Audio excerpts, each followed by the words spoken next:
Hey guys, स्वागत है आप सभी का। तो कैसे हो आप सभी लोग। आशा करते हैं कि आप सभी लोग अच्छे होगे, मस्त होगे और अपना ख्याल रख रहे होगे। तो आज के इस लेक्चर में हम बात करने वाले हैं कार्डियक साइकिल के बारे में। जी हाँ, हमने लास्ट लेक्चर में देखा था कि हार्ट का स्ट्रक्चर कैसा होता है। भाई हार्ट के अंदर कितने चेंबर्स होते हैं, कौन कौन से सेप्टम्स होते हैं, कितने वॉल्व्स होते हैं, सारी चीज़ों के बारे में हमने अच्छे से देखा था और समझा था। अब आज के इस लेक्चर में हम बात करने वाले हैं कि भाई हार्ट फंक्शन कैसे करता है, भाई हार्ट कार्य कैसे करता है। तो जितने भी बॉडी ऑर्गन्स हैं सबका अपना एक स्पेसिफिक कार्य होता है। कोई ब्लड को फिल्टर करता है, कोई ब्लड को पंप करता है, कोई भोजन को डाइजेस्ट करता है, कोई भोजन को स्टोर करके रखता है, कोई देखने के काम में आता है, कोई सुनने के काम में आता है। यानी सबका अपना एक स्पेसिफिक कार्य होता है। उसी तरह हमारा जो हार्ट भी होता है ना, उसका भी अपना एक स्पेसिफिक कार्य होता है, ब्लड को पंप करना, ताकि ब्लड सभी ऑर्गन्स तक पहुंच सके, बॉडी के सभी सेल्स तक पहुंच सके, सभी टिश्यू तक पहुंच सके। अब इस प्रोसेस में, इस मैकेनिज्म में कौन कौन से स्टेप्स फॉलो करते हैं, कौन कौन सा प्रोसेस होता है, उन्हीं घटनाओं को, उन्हीं प्रोसेस को क्या कहा जाता है, कार्डियक साइकिल कहा जाता है। अब आप यहाँ पे डेफिनेशन भी देख सकते हो, sequence of event that taking place in heart during each heart beat. प्रत्येक हार्ट बीट के दौरान हमारे हार्ट के अंदर कौन कौन से इवेंट्स होते हैं, कौन कौन सा प्रोसेस होता है, कौन सा मैकेनिज्म होता है जिससे हार्ट हमारा फाइनली ब्लड को पंप कर देता है। उन्हीं प्रोसेस को, उन्हीं इवेंट्स को हम क्या कहते हैं, कार्डियक साइकिल कह देते हैं। अब 1 मिनट में यानी 60 सेकेंड्स में हमारा जो हार्ट होता है ना 72 टाइम्स बीट करता है। तो यदि आप एवरेज निकालोगे कि प्रत्येक बीट कितने सेकेंड्स का होता है, कितना टाइम कंज्यूम करता है, तो आ जाता है 60/72 कर देंगे 0.8 सेकेंड आ जाएगा। अब 0.8 सेकेंड वह टाइम है जिसमें एक बार हमारी कार्डियक साइकिल संपन्न होती है, एक बार हमारी कार्डियक साइकिल कंप्लीट होती है। तो हम कह रहे हैं कि 0.8 सेकेंड ही कार्डियक साइकिल की ड्यूरेशन होती है ना। अब इस 0.8 सेकेंड में होता क्या है भाई, हम तो ये समझ गए कि 0.8 सेकेंड में ही हमारी कार्डियक साइकिल कंप्लीट होती है, लेकिन उससे 0.8 सेकेंड में क्या इवेंट्स होता है, कौन कौन सी घटनाएं शामिल होती हैं, उन घटनाओं को, उन इवेंट को हम देखने वाले हैं। तो 0.8 सेकेंड का यदि आप हिसाब निकालोगे तो आप देख सकते हो कि 0.1 सेकेंड में क्या होता है, एट्रियल सिस्टोल होता है। यानी 0.1 सेकेंड में क्या होता है, एट्रिया ब्लड को पंप करते हैं। और जब एट्रिया ब्लड को पंप करते हैं ना, तो ब्लड एट्रिया से वेंट्रिकल में चले जाते हैं, है ना। जब एट्रिया ब्लड को पंप करता है तो एट्रिया से ब्लड वेंट्रिकल में चले जाते हैं, तो वेंट्रिकल भी उस ब्लड को पंप करेगा, वेंट्रिकल भी उस ब्लड को आगे के रास्ते बढ़ाएगा, है कि नहीं। तो जब वेंट्रिकल ब्लड को पंप करता है ना, तो वेंट्रिकल कितना टाइम कंज्यूम करता है, 0.3 सेकेंड। यानी 0.1 सेकेंड में एट्रिया ने सिस्टोल किया, यानी एट्रिया ने ब्लड को पंप किया वेंट्रिकल के अंदर। अब 0.3 सेकेंड में एट्रिया क्या करेगा, उस ब्लड को आगे के रास्ते बढ़ाएगा।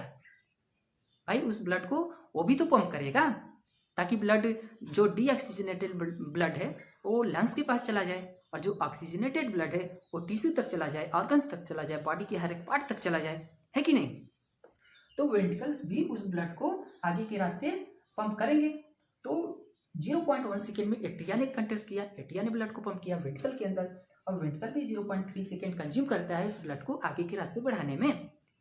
अब दोनों ने अपना काम कर लिया, एट्रिया ने भी अपना काम कर लिया, वेंट्रिकल्स भी अपना काम कर लिया, तो दोनों क्या करेंगे, थोड़ा आराम करेंगे। भाई काम करेंगे तो थोड़ा आराम भी तो करेंगे। तो कार्डियक साइकिल का 0.8 सेकेंड जो था, उसमें से 0.4 सेकेंड कंज्यूम हो चुका है। 0.1 सेकेंड एट्रिया ले लिया, 0.3 सेकेंड वेंट्रिकल ने ले लिया, 0.4 सेकेंड बचा, तो दोनों क्या किए, 0.4 सेकेंड में आराम किए। अच्छा, 0.4 सेकेंड कार्डियक साइकिल का वह ड्यूरेशन है जिसमें बोथ एट्रिया एंड वेंट्रिकल क्या कर रहे होते हैं, रिलैक्स कर रहे होते हैं, मतलब आराम कर रहे होते हैं। तो इस स्टेज को बोलते हैं ज्वाइंट डायस्टोल, है ना। कार्डियक साइकिल का वह स्टेज, वह ड्यूरेशन जिसमें बोथ एट्रिया एंड वेंट्रिकल क्या कर रहे होते हैं, आराम कर रहे होते हैं, रिलैक्स स्टेट में होते हैं, उस स्टेट को क्या बोलते हैं, ज्वाइंट डायस्टोल बोलते हैं। ज्वाइंट इसीलिए बोला क्योंकि दोनों एट्रिया एंड वेंट्रिकल इसमें शामिल है ना। तो 0.8 सेकेंड का हिसाब समझ में आया आपको। 0.1 सेकेंड में एट्रिया ने कंट्रैक्ट किया, ब्लड एट्रिया से वेंट्रिकल में चला आया और 0.3 सेकेंड टाइम लिया वेंट्रिकल उस ब्लड को आगे के रास्ते फ्लो करने में, आगे के रास्ते पंप करने में, जिससे ब्लड बॉडी के हर एक पार्ट तक चला जाए, टिश्यू तक पहुंच जाए और लंग्स तक पहुंच जाए, है कि नहीं। और 0.4 सेकेंड अगर बचा तो उसमें क्या करेंगे, दोनों एट्रिया एंड वेंट्रिकल क्या करेंगे, आराम करेंगे, रिलैक्स स्टेट में रहेंगे, है कि नहीं। ठीक है, अब आता है स्ट्रोक वॉल्यूम। स्ट्रोक वॉल्यूम क्या होता है, amount of blood pump by each ventricle during each beat. प्रत्येक बीट के दौरान प्रत्येक वेंट्रिकल के द्वारा कितना अमाउंट ऑफ ब्लड पंप किया जाता है, कितना अमाउंट ऑफ ब्लड बाहर जाता है हार्ट से, वो क्या कहलाता है, आपका स्ट्रोक वॉल्यूम कहलाता है।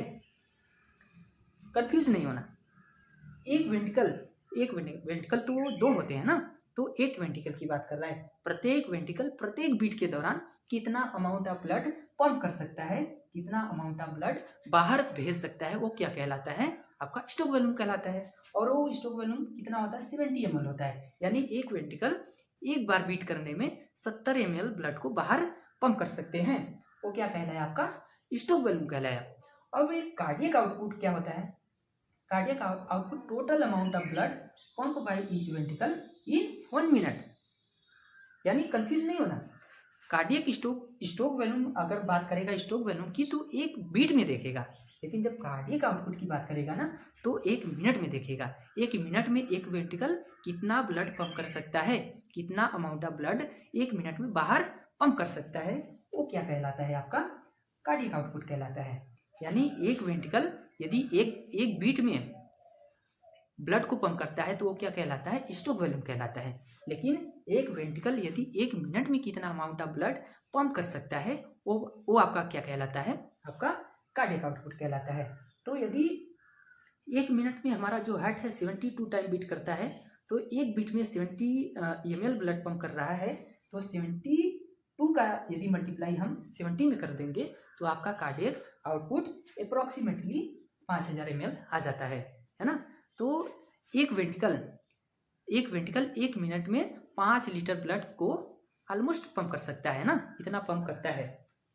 एक वेंट्रिकल 1 मिनट में 5 लीटर ब्लड पंप कर सकता है, 5 लीटर ब्लड को बाहर कर सकता है, यही आपका क्या कहलाता है, कार्डियक आउटपुट कहलाता है। ठीक है, तो ये समझ गए आप।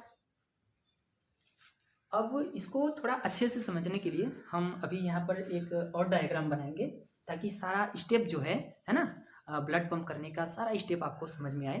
तो यहाँ पर डायग्राम बनाएंगे, तो इसको अगर स्क्रीनशॉट लेना है तो आप ले सकते हो, फिर आगे हम इसको इरेज करेंगे, है ना। सो कार्डियक साइकिल को हमने बेसिकली 3 भागों में डिवाइड कर दिया है, joint diastole, atrial systole and ventricle systole. और ये 3 मुख्य स्टेप्स हैं जिसके अंतर्गत कार्डियक साइकिल के सभी इवेंट्स हमको देखने को मिलते हैं। तो 1 बाय 1 सभी को देखेंगे। सबसे पहले आता है ज्वाइंट डायस्टोल। तो ज्वाइंट डायस्टोल क्या है, ज्वाइंट डायस्टोल कार्डियक साइकिल का वह ड्यूरेशन है जिसमें हार्ट के सभी चैम्बर जितने होते हैं, 2 एट्रिया हैं और 2 वेंट्रिकल हैं, 4 हो गए। तो चारों चैम्बर क्या कर रहे होते हैं, रिलैक्स स्टेट में होते हैं। हाँ, कार्डियक साइकिल का वह फेज जिसमें बोथ एट्रिया एंड वेंट्रिकल क्या कर रहे होते हैं, रिलैक्स स्टेट में होते हैं, मतलब कोई कंट्रैक्शन नहीं होता इस समय, उसे हम क्या कहते हैं, ज्वाइंट डायस्टोल कहते हैं। और इस समय पर क्या होता है, यहाँ पर एक ट्राइकस्पिड बाइकस्पिड वाल्व होता है, वो इस समय खुला रहता है, जिससे 70% जो ब्लड होता है ना, वो फ्लो करके आता है वेंट्रिकल के अंदर बिना किसी कंट्रैक्शन के, बिना किसी प्रेशर के, है ना। तो ज्वाइंट डायस्टोल में ही 70% जो ब्लड होता है वो वेंट्रिकल में चला आता है बिना किसी कंट्रैक्शन के, बिना किसी प्रेशर के। तो 70% जो वेंट्रिकल होता है वो फिल हो जाता है इसी फेस के अंदर, है ना। और इस समय सेमी ल्यूनर वॉल जो होता है ना, वो क्लोज होता है। सेमी ल्यूनर वॉल आप पढ़े होंगे, जब मैं हार्ट के बारे में पढ़ा रहा था तो वहाँ पर हमने डिस्कस किया था, वेंट्रिकल्स के अंदर एक वॉल्व्स होते हैं, वेंट्रिकल और पल्मोनरी आर्टरी एओर्टा के बीच में जो ओपनिंग होती है उसको गाइड करने के लिए एक वाल्व होता है जिसे हम कहते हैं सेमी ल्यूनर वाल्व। और वो वाल्व इस समय पर क्लोज होता है ताकि ब्लड वेंट्रिकल में अगर आ रहा है तो वेंट्रिकल से बाहर ना जाए, आगे के रास्ते ब्लड फ्लो ना करे, इसलिए ये जो वाल्व्स होते हैं ना यहाँ पर इस समय पर बंद होते हैं। ठीक है, अब आता है दूसरा face, atrial systole. Atrial systole में क्या होता है? एट्रियल सिस्टोल में ना पहले तो देखो 70% जो ब्लड है वो तो पहले से ही फिल हो गया है बिना किसी कंट्रेक्शन के, है ना। बचा जो 30% ब्लड है ना, वो यहाँ से कंट्रेक्शन जब करता है एट्रिया जब कंट्रैक्ट करता है तो 30% ml बचा हुआ जो होता है वो वेंट्रिकल के अंदर चला आता है ना। तो इस समय पर क्या होता है, बोथ एट्रिया एंड वेंट्रिकल क्या कर रहे होते हैं, सॉरी बोथ वेंट्रिकल नहीं, बोथ एट्रिया कंट्रैक्ट करते हैं ना, दोनों लेफ्ट एंड राइट एट्रिया दोनों क्या करते हैं, कंट्रैक्ट करते हैं, जिससे ब्लड वेंट्रिकल में चले आते हैं, है ना। जो बचे हुए 30% ब्लड है वही आते हैं, 70% ब्लड तो पहले से ही फिल हो जाते हैं वेंट्रिकल के अंदर, है ना। अब इस समय पर ट्राइकस्पिड बाइकस्पिड वाल्व ऑब्वियसली खुले ही रहेंगे, तभी तो ब्लड यहाँ से एट्रिया से वेंट्रिकल में आएंगे। और इस समय सेमी ल्यूनर वाल्व क्या होता है, क्लोज होता है, ताकि ब्लड वेंट्रिकल में आ रहा है तो ब्लड वेंट्रिकल में ही रहे जब तक जरूरी है ना। जब जरूरी हो, ऐसी नीड आए तभी ब्लड आगे बढ़े, तभी ब्लड पंप करे, है ना। तो इस समय पर सेमी ल्यूनर जो वाल्व होते हैं वो बंद होते हैं, ठीक है। अब लास्ट स्टेज जो होता है वेंट्रिकल सिस्टोल कहलाता है। इस समय पर क्या होता है कि भाई इस समय पर ना वेंट्रिकल पूरी तरह से फिल हो जाता है, 70% ब्लड तो डायस्टोल में ही भर गया, है ना, 30% जो बचा था वो एट्रियल सिस्टोल में भर गया। अब क्या होता है, वेंट्रिकल सिस्टोल में ब्लड जो होता है वेंट्रिकल के अंदर जो ब्लड होता है ना पूरी तरह से फिल हो जाता है। तो इस समय पर क्या होता है, वेंट्रिकल कंट्रैक्ट करता है, यानी वेंट्रिकल सिस्टोल होता है। वेंट्रिकल जब ब्लड को पंप करेगा ना तो ब्लड आगे के रास्ते जाएगा, पल्मोनरी आर्टरी में जाएगा, एओर्टा में जाएगा, है ना, बॉडी के हर एक पार्ट तक जाएगा। तो उस समय पर क्या होता है, बोथ वेंट्रिकल कंट्रैक्ट करते हैं और उस समय पर एट्रिया क्या करता है, आराम करता है, रेस्ट करता है ना। और ट्राइकस्पिड बाइकस्पिड वाल्व क्या होते हैं, बंद रहते हैं क्योंकि एट्रिया से ब्लड को पंप करना ही नहीं है, एट्रिया तो पहले ही ब्लड को पंप कर चुका है ना। तो अब काम किसका है, सिर्फ वेंट्रिकल का है, सिर्फ वेंट्रिकल का काम है। तो इसलिए ट्राइकस्पिड बाइकस्पिड वाल्व जो होता है एट्रिया और वेंट्रिकल के बीच वो बंद हो जाता है। लेकिन जो सेमी ल्यूनर वाल्व होता है ना इस समय पर खुल जाता है, ताकि ब्लड को जब वेंट्रिकल ब्लड को पंप करेगा तो ब्लड को आगे के रास्ते भेजना है, ब्लड को शरीर के हर एक पार्ट तक भेजना है। इसीलिए सेमी ल्यूनर वाल्व उस समय पर ओपन हो जाता है और ब्लड आगे के रास्ते बढ़ जाता है ना। देख सकते हो सारे पॉइंट्स लिख दिए हैं मैंने, जो चीज़ मैंने बताया है वो चीज़ मैंने लिखा भी है यहाँ पे। तो ये था हमारा कार्डियक साइकिल का कंप्लीट लेक्चर। उम्मीद करते हैं कि आपको समझ में आया होगा। अगर कोई कहीं पर मिस्टेक हो गया हो तो आप मुझे करेक्ट करना, हो सकता है कभी मुंह से भी निकल जाता है कुछ गलत, है ना। तो उम्मीद करते हैं आपने एंजॉय किया होगा, और अगर पसंद आया हो तो आगे दोस्तों तक शेयर करना। मैं ये नहीं कहूँगा कि लाइक करना, लेकिन जिसको ज़रूरत हो उसको शेयर कर देना। Okay, all the best, thank you so much. मिलेंगे एक नेक्स्ट वीडियो में, तब तक के लिए अपना ख्याल रखिए।